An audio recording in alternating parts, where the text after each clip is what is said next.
بمونه، عطر عنبر بود توی این خونه.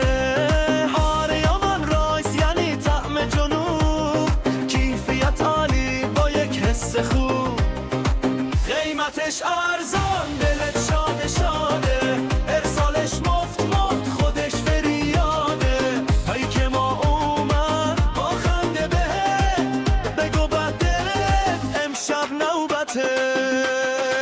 سفره شاد سفره شاد، قیمتش ارزان ارسالش مفت. سفره شاد سفره شاد سفره شاد، قلب خونه پر از خنده و عطر.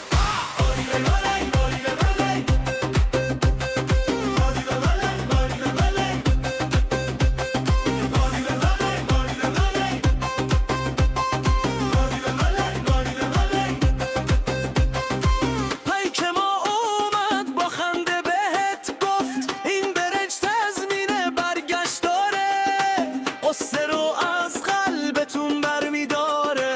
سفره که وا میشه حس خونه پر میشه، مزه جنوب توی جون ما میشه.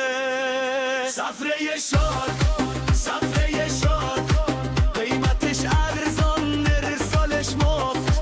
سفره شاد سفره شاد سفره شاد، قلب خونه پر از خنده و عطر.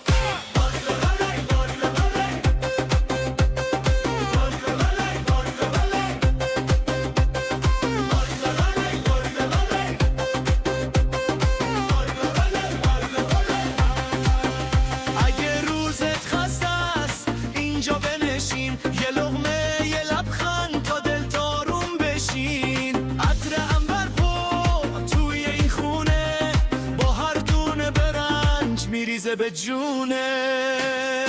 سفره شاد